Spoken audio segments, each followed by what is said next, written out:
By virtually every metric, homeschoolers outperform their private school and public school peers in every area. Hey everyone, this is Yvette Hampton. Welcome back to the Schoolhouse Rocked Podcast. I'm back today with John Stamper. He is the author of Conflicted, Pulling Back the Curtain on Public Education. And that's what we're doing this week. We are pulling back that curtain. And I love curtains. Well, I mean, I don't have like a love for curtains. That's not like an actual thing. That sounded really dumb. But when I was thinking about that, I was thinking about like when the curtain tore in two, when Jesus died and, we had access to Jesus. That was the picture that was coming into my mind. It was funny that I said I love curtains. Yeah. I mean, curtains are important, right? Yeah, it's a book about curtains. It's a book. It's a book all about curtains. Yeah. We're very passionate about curtains. There is one curtain that was the most important curtain that gave us access to God the Father, and we're very grateful for that curtain. But this is a curtain that's being pulled back. If you guys missed Monday's episode and Wednesday's episode, go back and listen to those. You will be encouraged. And John is just kind of exposing some of the things that many of you already know, but it's always interesting to talk to someone who's actually been in the system, in the public school system, and they've actually been through the training that these public school teachers are being trained under. And people think, oh, that's not happening here. But yes, it is. It is happening in your school, in your little town, in your sweet, precious little school that your kids may or may not be going to. Hopefully they're not. Hopefully you have them home and you are encouraging them and discipling them and loving them and training them up to love Jesus. But if not, this is a great episode for you to be listening to or one to share with your friends. But before we get back into our conversation, I want to say thank you to our sponsor, CTC Math. If you guys are looking for a great online math program, visit ctcmath.com and try them out for free, ctcmath.com. All right, John, it's interesting as I've been looking through this book. This was a bold move, actually. I think of a lot of books that people write, and sometimes books are really fun and easy and they're novels and people enjoy reading them. And then there's other books that just slap you right across the face. And you're just like, that person was really super bold and actually putting this stuff down on paper, especially when it comes to things like teachers unions and public schools and things that are big, huge giants, right? Because compared to them, it seems like we're so small and we have such little power. But I love that the Lord has called you to write this and to expose some of the things that are going on. And so as you wrote the book, what was your hope for the book? What are you hoping that the readers will get from the book? Who are you hoping will read the book? Talk a little bit about what your thought process was going into this book. Sure. So I really wrote the book to kind of just sound an alarm. And again, this was back in the fall of 2020 when all this happened. So this was all kind of new in, the media cycle. If you remember, it wasn't until kind of the fall of 21 when all the school board debates started to heat up. So I really just wanted to sound an alarm for teachers who were like me, who maybe had a conflict with what was going on in their own school. And then for parents, who were kind of wrestling with, what should we do? Should we go to public school, private school, homeschool? I don't know. Something like I explained my parents went through. So I really just wanted to provide information to teachers and parents just to help them make informed decisions on their career and how to educate their children. So as I mentioned before, I would just encourage you to pray and seek wisdom on what to do. I felt led to do what I did and, file the formal complaint, and I ended up leaving my position, but, God had provided for me. So, um, I was trusting the Lord then. It's a day by day, it's a daily walk, but, I hope teachers and parents have information. They feel encouraged and more confident in their decision. But most importantly, knowing that the Lord is on your side is really what matters. So that's my encouragement to you: is take a biblical stand and hear from the Lord for yourself. Yeah. Yep.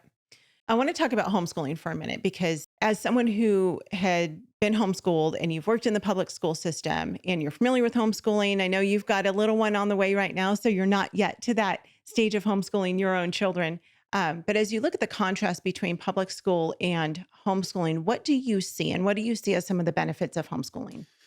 Well, I mean, nationally, by virtually every metric, homeschoolers outperform their private school and public school peers in every area. So that's benefit number one. Um, Benefit number two, and these are no particular order, but I mean, you have freedom as a family. If you're homeschooling, you have freedom to live your life, right? And to kind of work schooling around your life.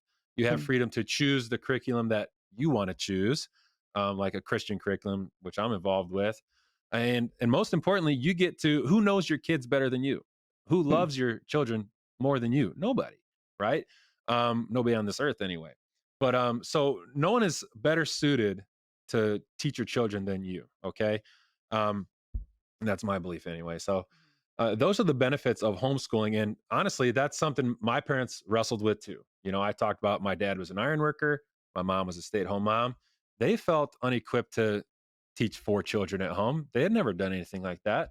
They felt insufficient, right? But, it was only through prayer and seeking God that God spoke to my parents and said, I'm going to give you what you need. I'm going to equip you to teach your children. So it was just on the promise of God and, being obedient to his word, they took that step. So that's really the difference maker. And that's something that the world doesn't have, and the lost, they don't have that reassurance from the Lord. And that's something that, we can tell the world, like, hey, there's a God who loves you, who's going to provide for you, who loves you and wants to protect you, and, and wants to bless you. So we can show the world that there is this positive alternative, Yeah. to the public school model, which is not working. There's this great alternative, a Christian homeschool curriculum. So um, I hope that answers your question. Yeah. Yeah, it totally does. As a matter of Okay. fact, it's really funny because hearing you talk about those things and some of the benefits of homeschooling, you almost said word for word what Israel Wayne says in our movie Schoolhouse Rocked. And what's funny, for those of you listening, John Stamper has not yet seen Schoolhouse Rocked. He didn't Yeah. even know that it existed I do before know we Israel started Wayne though. recording. Yeah, Israel before Wayne is great. yeah, he's amazing. Yeah. And so he's one of our main cast members in the movie. So before we started Awesome. recording, I said, "Have you seen the movie yet?" He's like, "No, I didn't know that there was a movie." He was familiar with the podcast. That's funny. But yeah, it's so funny because it just reinforces um, homeschooling and the benefits and the great blessings of homeschooling. And so it's Right. funny. You'll have to watch the movie now, John. And for those of Absolutely. you who have not yet seen it, watch it. It's free. You can download it for free or you can stream it for free. Schoolhouserockedmovie.com. It couldn't be easier. It's absolutely free. But there's a part in the movie where Israel basically kind of walks through several benefits of homeschooling. And those Oh are yeah. some of the things that he talks about. So let's take a break. We'll be right back.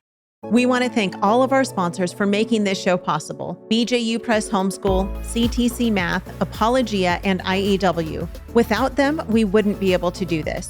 Visit the show notes for links to these great companies and thank them for supporting the Schoolhouse Rocked podcast. We are back with John.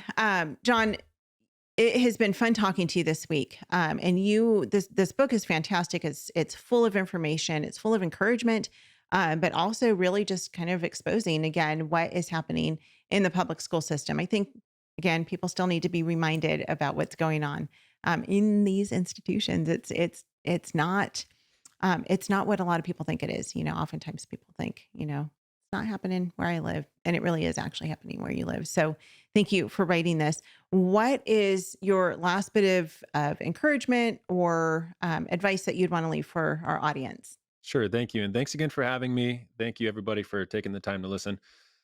So I believe I've kind of encouraged people to homeschool a little bit already.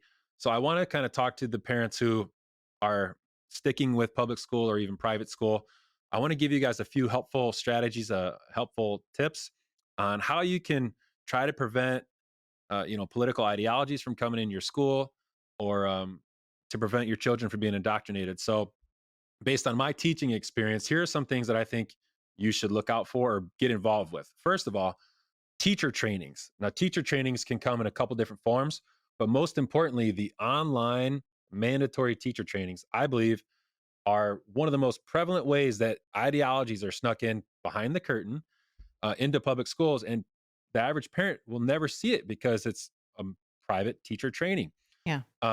Second, grade level meetings and like mandatory weekly meetings. If somehow in your school district you can get like a parent group or a parent representative to sit in on those meetings so you know what's going on. State policies are regularly talked about in those meetings.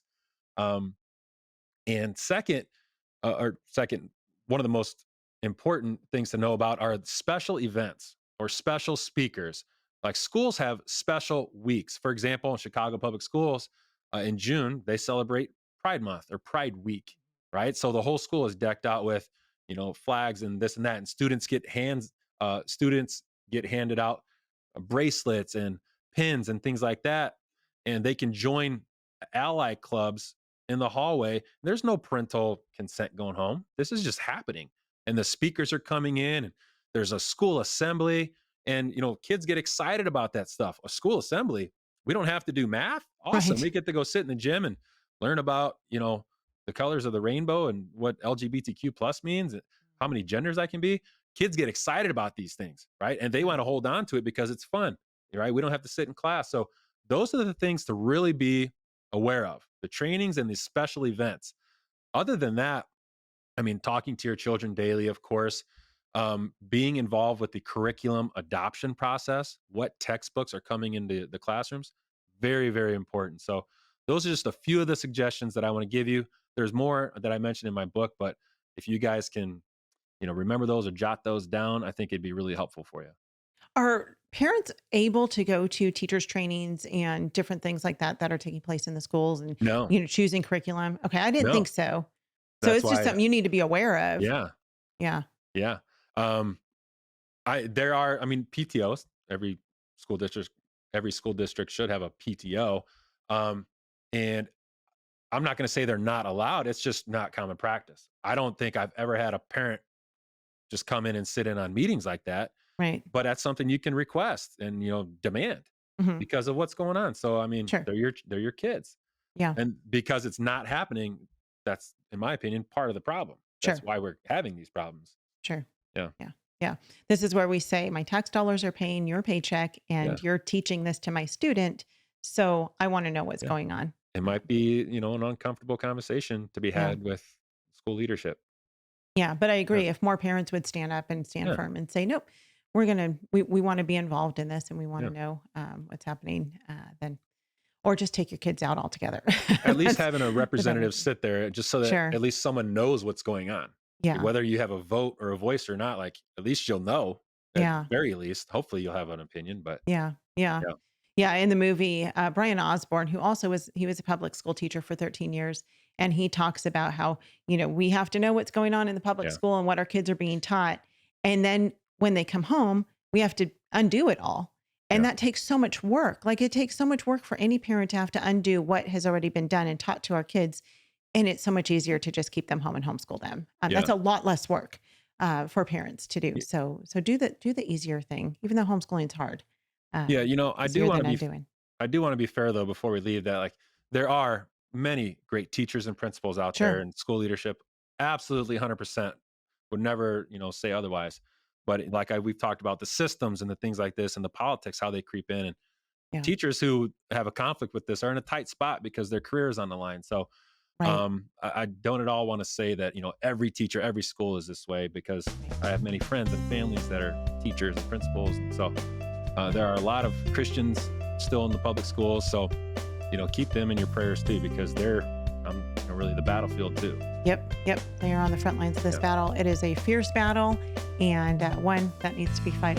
Ephesians 6:10-20. Put on the full armor of God. We need to do that as parents, and we need to do that with our kids. We need to put that armor on them as well. right. So, John, tell us again where people can find out more about you.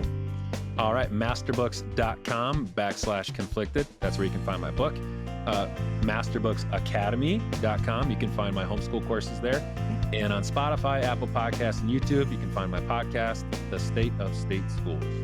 Okay. I'll put those links in the show notes. You guys, thank you so much for listening. Stay tuned to the very end so you can hear a clip of what's coming up next week on the Schoolhouse Rocked Podcast. Have a great rest of your day, and we'll see you back here next time. Bye. Often when I speak and I talk about the need to equip ourselves with a biblical worldview, and I'll mention to my audience that we got to recognize that around 90% of kids from church homes go to the public schools. And in those public schools, in a real sense, secularism, naturalism, atheism is the new religion of that system. The system itself is inherently atheistic because the system itself assumes right up front that you don't need God to explain anything, that you can explain all things, biology, anthropology, astronomy, mathematics, everything without God, without the Bible. That is the religion of humanism, naturalism, atheism. And for so many Christian parents, when we send our kids to that system, they're there for almost 40 hours a week, 9 months out of the year, and they're getting really hit with this atheistic worldview and all the reasons, really, the atheistic worldview must be true, and if that's true, then the Bible can't be true. I tend to be optimistic by nature.